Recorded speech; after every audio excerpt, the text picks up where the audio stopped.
Good evening, everyone. I'm back with the second session of the day at the Digital ID Symposium powered by Kohler India. On this session, my guest is the very acclaimed interior designer Baptiste Bohu. Intended to have a career in finance, Baptiste, after graduating from business school, gave into his passion for design and architecture. In 2008, he set up a practice in Shanghai, and his strong family background in real estate and construction helped him acquire taste and technical skills to create the amazing interiors that he's now known for. Inspired by Art Deco, French Classicism, Indian, Balinese, Moroccan, and contemporary design, he enjoys mixing different eras to produce unique and serene spaces. His style has been sought after by an A-list clientele for residential and commercial projects worldwide. Hello, Baptiste. How are you? Hi, Kamna. Thank you very much for having me today. I'm very glad to be able to talk to you and to all the audience today, of course. Pleasure. Thank you so much for agreeing to be a part of our show. I know we were trying to get you to India last year as well, but it didn't work out. So I'm so glad, even though it's digital, we have you as a part of the show this year. Hopefully next year we'll So, be in India directly. absolutely. We will definitely find a way to get you to India again. So, I want to start right from the beginning. You're originally from France, but lived for 15 years in Shanghai and traveled around Asia. In a way, you kind of experienced both Eastern and Western cultures. How do you think this exposure impacted your design sensibilities, and how important do you think travel and cultural exchange is in design? I think traveling definitely had a huge impact on my design and how the way I'm working. Originally from France, I'm definitely very European and Western.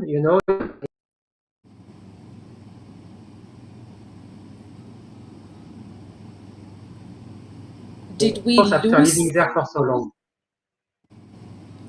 Sorry, Baptiste, I think we lost you for a second in between. Oh, sorry.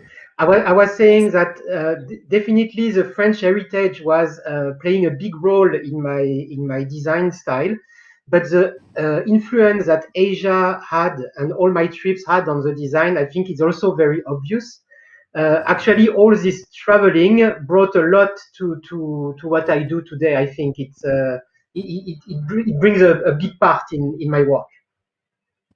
So tell me, when was that moment when you realized that, I don't want to do business and I'm now going to jump and deep dive into design? What were those initial years like, and what is it about design that excited you so much? I always loved design, actually. I was drawing since I was a very young kid, but my father, who was in business, was not very into the fact that I go to architecture or design school. For him, it was more like a hobby rather than, a proper job. So I did go to business school at the end of the day and graduated from in business and consulting. I also graduated in finance, so it was completely different from the design world. But I always kind of design for my friends or for myself, actually for free, just for fun. And when I arrived in Shanghai, I started working in advertising, which was actually the most creative part of the business world. So I started step by step in going into this creative industry. And one day I got a job in an interior design company, but as a business developer. So my job was really to be on clients and marketing. But one day, one of the designer of the company got sick, and I suggested that I could replace him to my boss, and he has no choice. So he said, okay, yeah, just try it, and we will see. And the project was actually very successful. It was for an American client, and we got published in the New York Times after this project. Wow. So this is when it all actually started. I'm so glad that gentle chance on you. Otherwise, we wouldn't be seeing the fantastic work that you've churned out over the years. So that kind of happened with you. Yes, it's So it's yeah. Go ahead. Sorry. sorry, go ahead. It's a learning process, of course. So it doesn't happen in one day. All this, it's a lot of work and it's dedication. But I was absolutely passionate about design. So for me, it never been completely strange or random that I went from finance to design. I mean, it was always in me. So everybody was surprised around me, but I was not surprised personally. You have a very strong signature design style. Like, I think each of your projects showcases that, which is a mixture of East and the West with a hint of Oriental.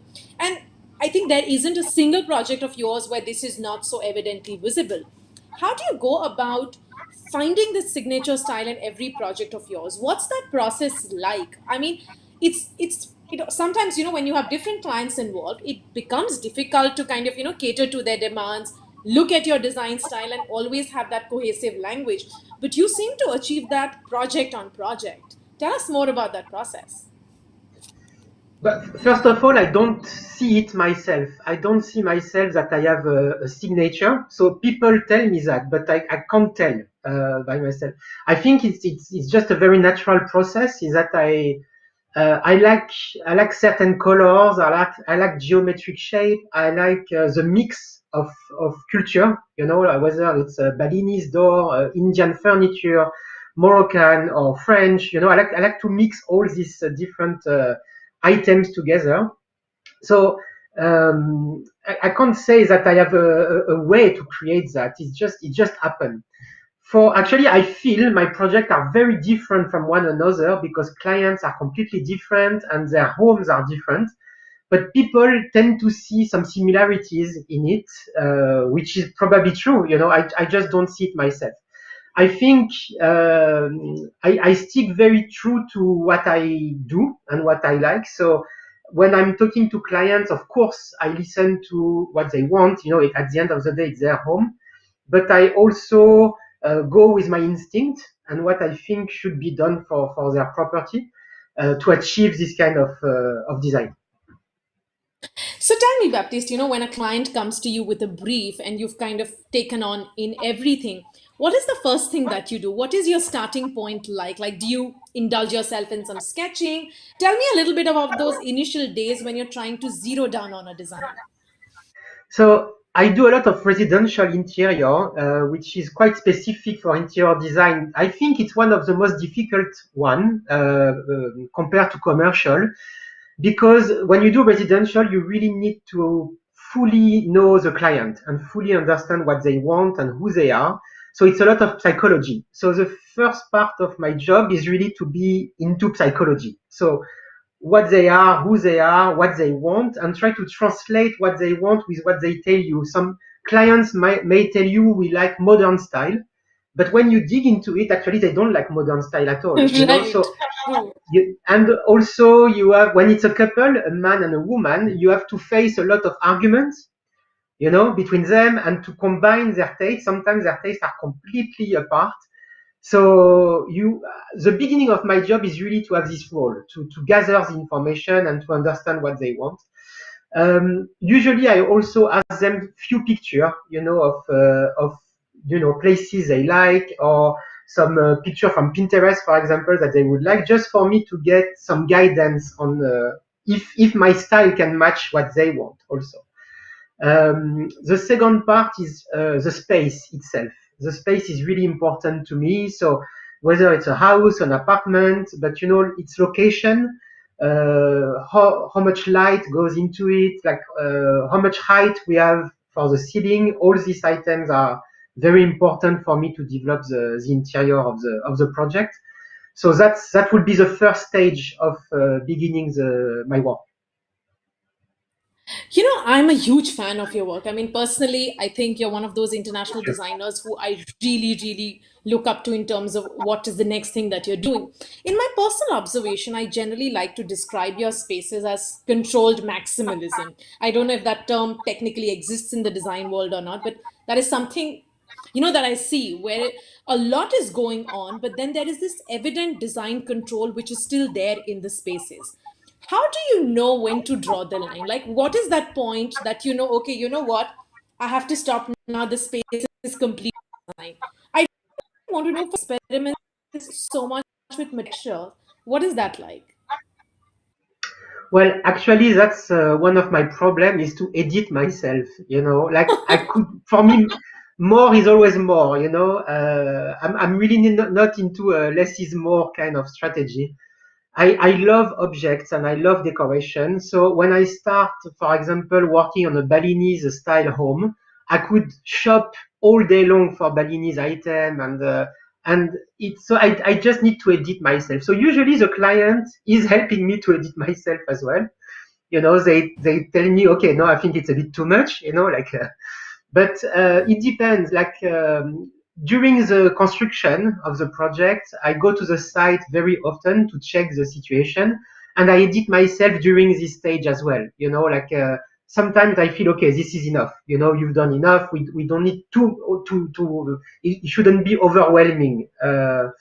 Also, it also depends personality of my client. Some clients want a very full house, you know, to feel very collected, and some clients like to keep some empty space for them to decorate, you know, after several months. Or so it also depends on the people I'm working with. While it may not be one of the highlights or one of the input, light does play a very important role in your designs. I've seen, I think you tend to use natural light and artificial light in a very balanced manner. What is that like how important is light, especially natural light and circulation, in your planning? Well, natural light is definitely the very first thing I will check. Uh, because it completely changes the aspect of the room, the type of color you will choose for the walls, for example, or how you would place the sofa in the living room, you know, depending on the light you receive. This has a big importance. So I really, I work with my team very strongly on that to make sure that the layout is done according to the light that we receive. And for artificial light, it's a bit easier to manage.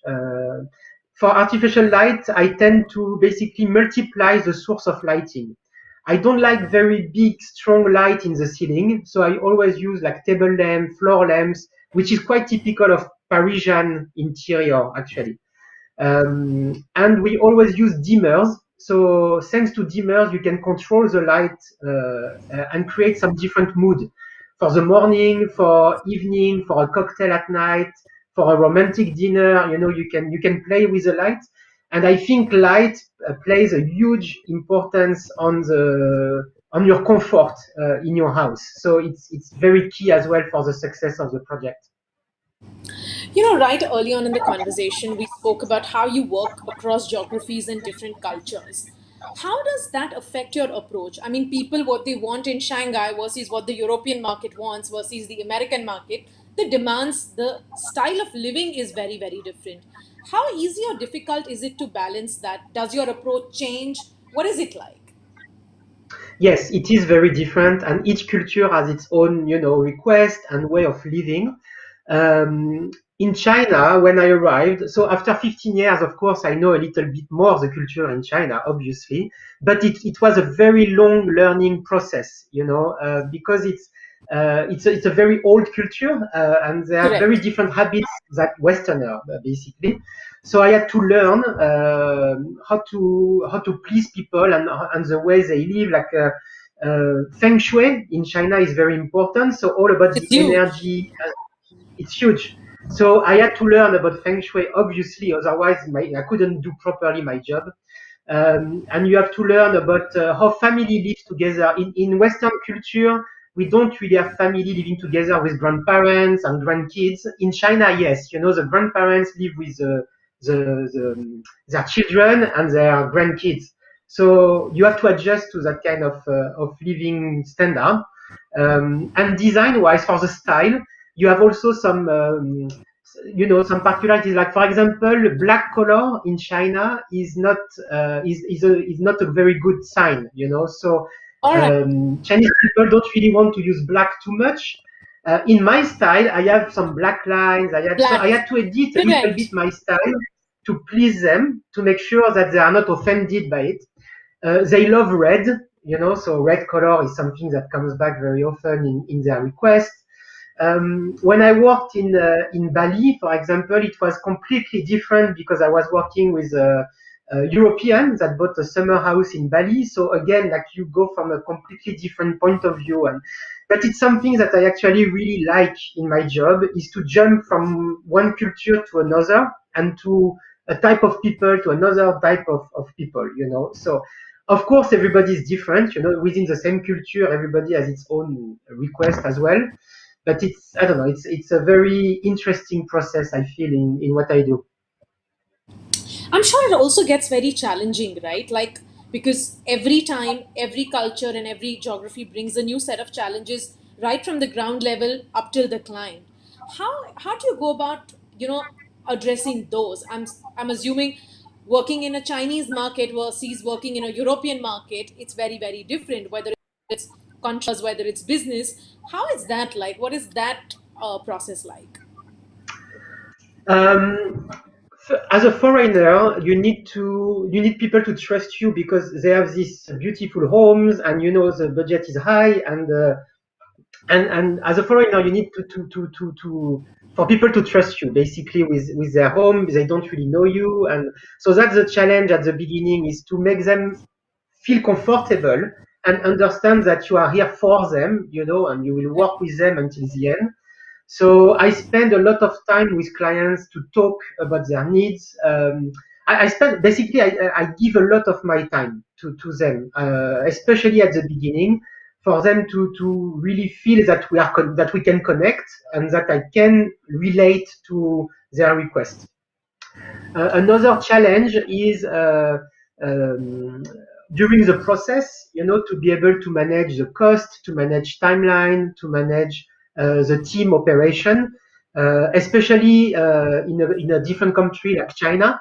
It's also another way of working, you know, on the construction site and different language as well that I had to learn. So, but again, it's challenging but extremely interesting. So I guess when you are really passionate about it and when you love what you do, it doesn't feel so challenging. It just feels like a learning curve. My next question is slightly longer, but I was always very curious to ask this to somebody, especially who works around the globe. So, interior design took center stage in 2020 because everybody was in their homes and everybody wanted to kind of either redo their spaces or relook at how they were doing things. I see that trend being relevant in 2021 as well because I think as a world we still aren't out of the pandemic. So people are spending more time at home, and I think that's redefined the way we live. And I think architects and designers are increasingly aware of this responsibility and are improving their clients' well-being and also probably helping them, prepare for future to prevent from diseases and seek the best solutions. What do you think are going to be the important factors for designers today onwards when they start making homes, and how has that approach changed globally? I think definitely with the COVID crisis, you know, interior design or like home became completely different for people. You know, being on lockdown, and it makes you feel a different connection to your house.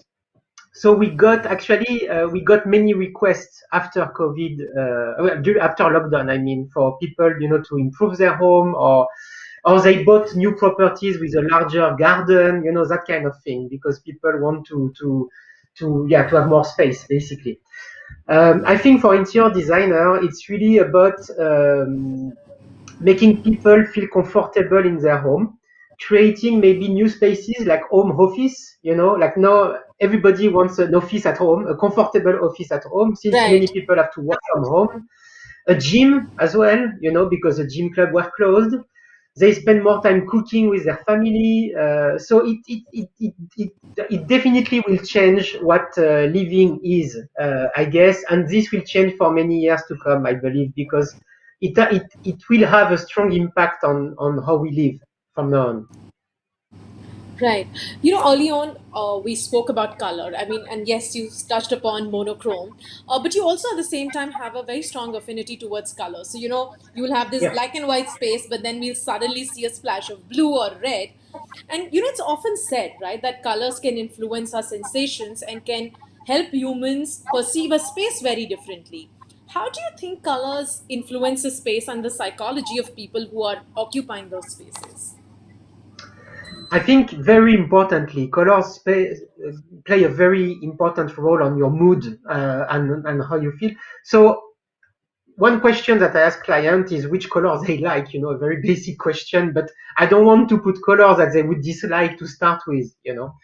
And then I would suggest, like for the main living space, to keep it quite neutral because you don't want to be overwhelmed with color. You can always play with accessories like cushions, curtains, and things that are changeable over time to bring some color, but I would keep this more neutral. Sometimes I like to play with a strong color, like a deep red or a deep blue or green, and the color I use are always a bit faded. I never use very pure color. They're always a little faded, like a bit 1920 French kind of colors, which is the Right. one I like basically. And I really like colors on fabrics. So, like for example, on velvet fabric or silk, I think fabric brings so much light to a color and so much depth that it makes it very interesting. I'm going to ask you this question because I'm sure you must have faced this so many times. Interior design is fused with decoration, and designing a space, especially a home, is such a huge responsibility for a professional because he or she's kind of redefining the way a family would probably live for the next decade. How do you view your role? How do you really define the influence of interior design on people, and what is it like to kind of really work with families together? Yeah, I mean, it's a good question because it is actually a very big role, and sometimes, as a designer, you want to play with your project, you want to have fun, you want to love it, but sometimes you also realize, my God, like a family will live there. You have to make it right for them. It's an important role. It's also a lot of money. It's one of their main purchase in their life. I mean, you can't play too much. That's what I mean. Correct. It's a very important thing you are doing for them. So I take it very seriously, even though, of course, design is about it's about beauty and about having fun, but it is still a serious thing that I'm doing for the client.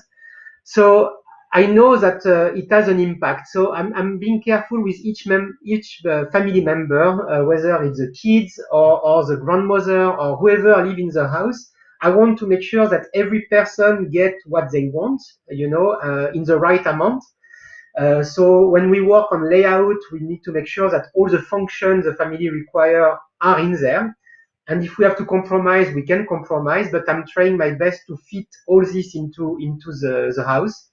And design-wise, the challenge is to combine everyone's taste, which is not always easy. So usually I ask one family member to be the boss, and to basically gather all the information and tell me. Because if I start talking to everybody, I get really confused and lost with everything that people will tell me.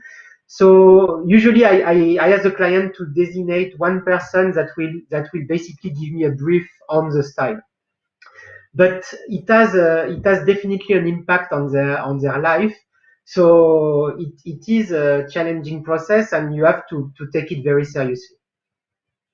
How do you critique other designers' work? So, say you walk into a place or into a home which is not designed by you, by some other interior designer. What are the initial thoughts? What are you looking for? Like, what is that feeling like?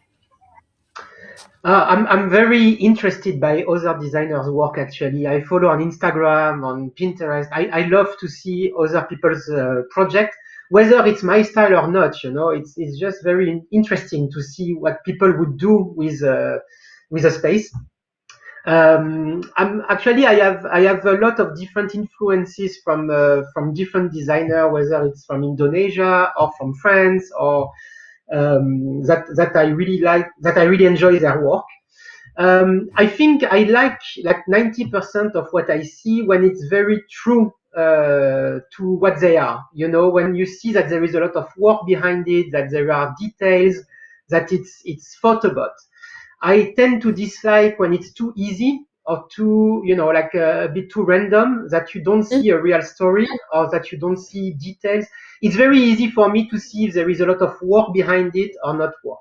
Even something very minimal and very simple, can look very simple, but behind it, it's a lot of work. You can tell, with the material and the light, and but but you can see some other spaces where it's like it's a big lack of details, or not a lot of personality. So as long as there is personality and hard work, uh, I love it. Lovely. I'm going to ask you a last question before I open the platform for audience questions. I know a lot of Yeah. my fellow designer friends and all, they are very excited to hear you. So I'm sure they'll all have questions for you. Art is another element that evidently stands out in your designs. There are two kinds of design approaches, right, when it comes to art. Either where designers design the space and then put the art, or the other way around, where they pick up the art and then build the space around it. Which of the two category do you belong to, and what role does art play for you? I belong to both categories actually. Sometimes Okay. the client already owns some paintings or calligraphy or sculpture or any art pieces. Um, and basically we work around this piece to design the rest of the room. So it happens this way sometimes. Some other times the client has no art collection or doesn't know anything about art, and in that case we recommend what we would use for the space, and then we work. So um, actually, it's both at the same time, interior and art, really at the same time together. I consider it as part of the entire space. So I would have a quite clear idea of what I would be looking for. Then we just need to source the piece. So yeah, it can go both ways. And for art, definitely play a big role on the space and the interior. Um, Again, it all depends on the people you are working with, the type of colors they like, the type of art they enjoy. It could be, again, for art, I like many different types. It could be like 18th century oil paintings that I find really beautiful and still in love with it. But it could be also very contemporary abstract paintings that I find also interesting, especially on a very graphic way. It could be hand drawings that I love as well. And it can be a huge scale painting that you put in a living room, and it could be tiny frames, details that you put in a bathroom. All for me work basically. So it is important and it has a role to play. And on that note, I'm going to start taking audience questions. So we have a Sure. first one for you. Since you're not traveling freely right now, and travel is such a huge part of your work, how and where are you finding your inspiration from? Yeah, well, traveling was definitely my number one source of inspiration. So I really, really wish that this situation will be over soon, like everybody, of course. Um, Today is I'm lucky that I'm in the south of France, which is a very beautiful area. So I can't complain, and there is a lot of nature around me, like lavender field and beautiful trees and the sea nearby. So this is definitely very inspiring. The light in south of France is also beautiful. We have beautiful sunlight. So all this is inspiring to me. I also spend a lot of time online on Instagram or Pinterest. So checking some picture, checking whatever that come to me, and that is used as inspiration. Not being able to travel and to see things is still an issue, definitely. The next question is, what is more important to you, creativity or practicality? Ah, Creativity, I would say, even though practicality is very important and definitely important for my clients, I put more importance to creativity. So sometimes clients bring me back to practicality often, and they want me to be a bit more focused on the rational rather than the creative. But my spirit is like that. I'm more onto creativity. What are some color palettes that you think can never go wrong? Well, the neutrals obviously will always be, easy to use, always in trends, and always working. And I believe that faded colors, like I said previously, could work also because these are colors that are timeless, always usable. They've been always beautiful, so you don't take too much risk with faded colors.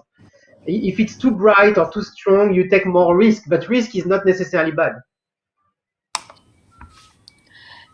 The next one is from Jason Vadhwani. Now, Jason Vadhwani is a very well known interior designer in India, Baptiste, and he's a huge fan of yours. So I know he's Oh. listening to this and telling you a hello. He's asking you a question. You have a monochromatic sensibility. There is always a stunning use of black and white stripes in most of your project. Is it intentional? Um, I can't say it's an intention. I think it just happened because I just like that, naturally.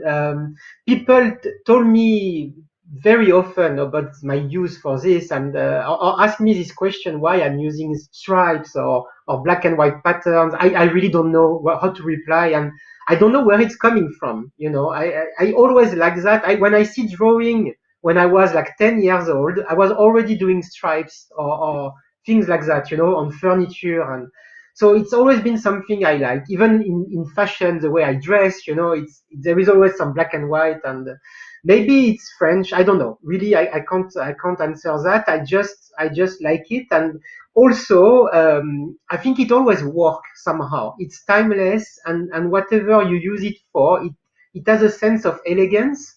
Um, I don't know, and it's elegant at the same time. It's also modern, so I don't know. It's just something that works. The next question is, since you mentioned that home is going to be such an integral part of our lives now, what do you think are going to be the relevant design trends for 2021, not just decoration trends? Um, so I'm not really interested in trends in general because I feel trends are a bit dangerous in the way that it goes really fast. And when I design the house for my clients, I want the house to be timeless. I want that in 20 years they come back and it's still nice, and still looking good and still enjoyable.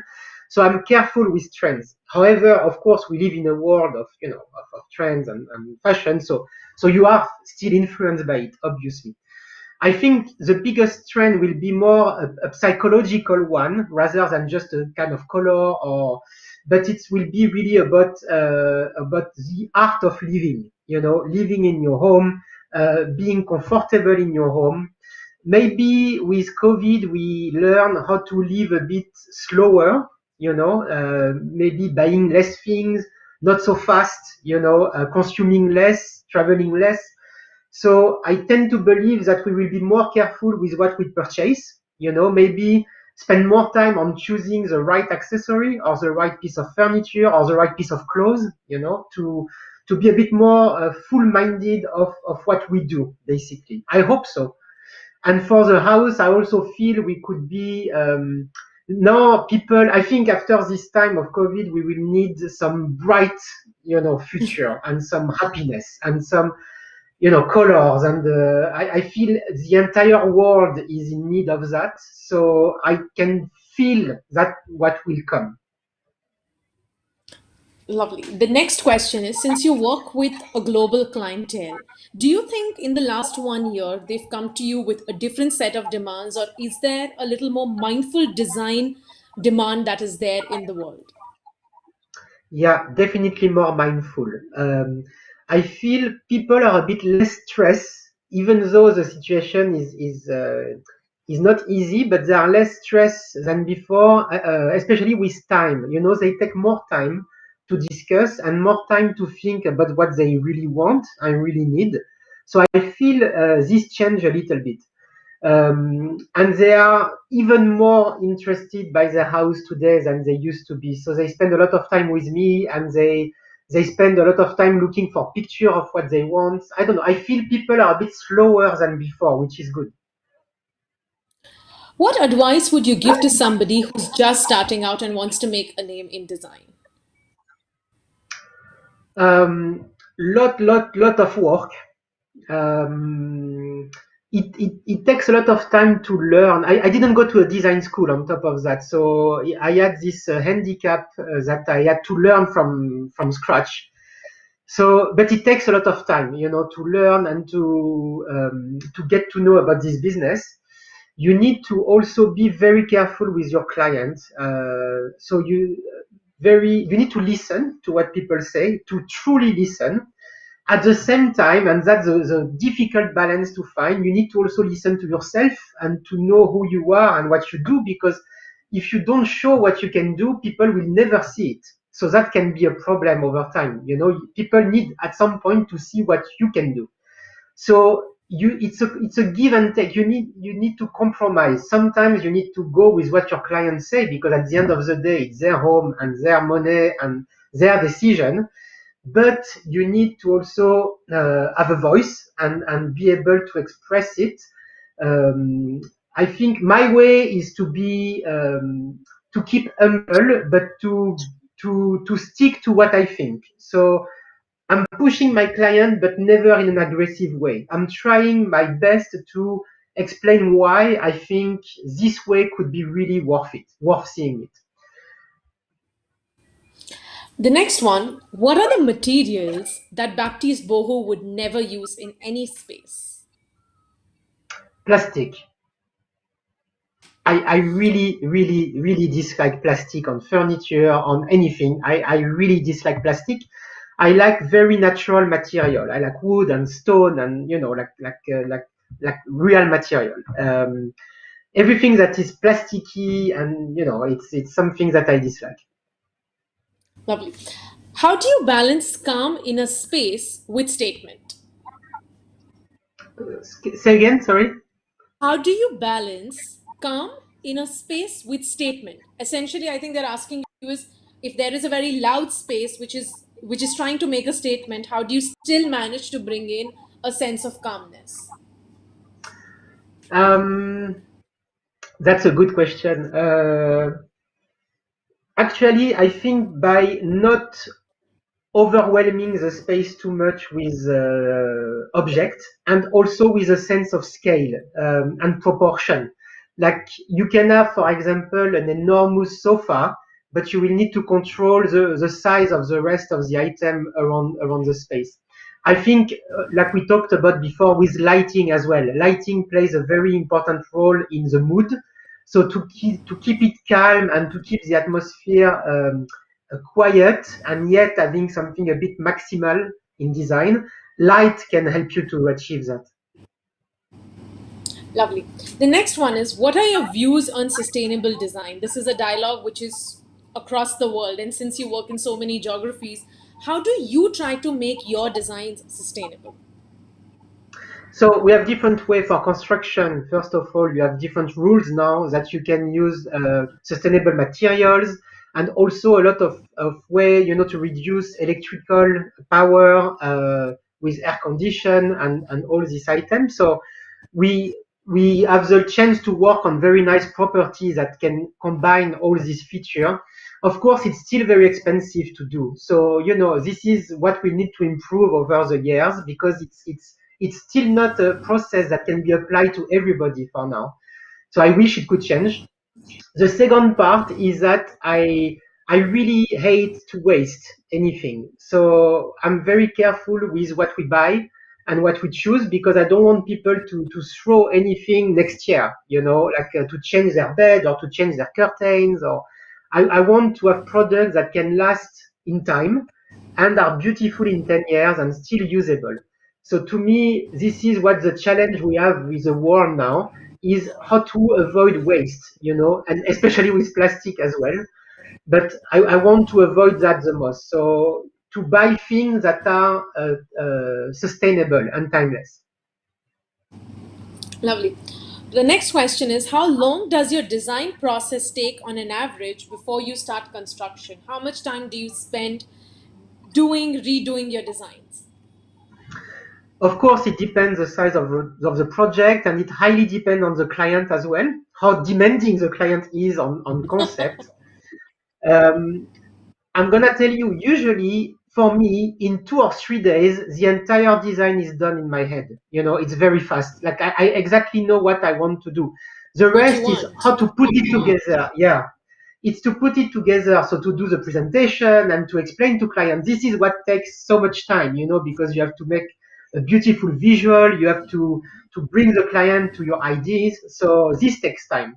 I would say concept plus drawing for the property would take between three to 6 months, depending on the size of the property. But yeah, for like the concept ID to me is super fast. What is a design style that you would like to experiment? Something that you've not done so far but would really like to do? I am very much into Spanish revival these days. Actually, I'm gonna do that because I'm just gonna start something in France, a project in France that will be into this style. So I love, yeah, this Spanish farmhouse kind of look with white walls and arches and colorful mosaic. And so I really want to work on this and develop this style. So I'm very happy to be able to do that. That's my next one. Lovely. What is your approach towards smaller places? So, you generally tend to design larger homes and larger projects. Have you had any smaller spaces and what have been your solutions? Yes, I started with small spaces actually. It's it's easier to do a big house than a small house for sure. Like a small space will ask you to be much more creative and to be able to find a lot of solution for storage and function. And because of practicality and because of function, it's very easy to lose creativity and design in a small space. So it's really about creating the right balance between the two. I think small space is about maybe you design one wall only, maybe with a super cool wallpaper or like a strong color, and you keep the rest very simple. But with this one accent wall, one statement, it's gonna be enough to create some design in your small room. Do you sketch or do you prefer using softwares to design? I used to sketch a lot.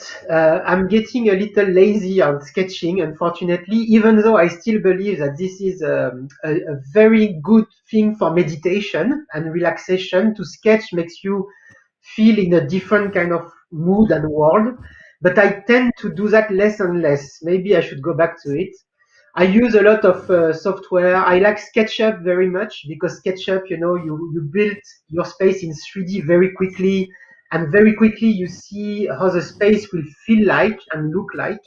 I always loved the 3D software since I'm a child, so I love to use those.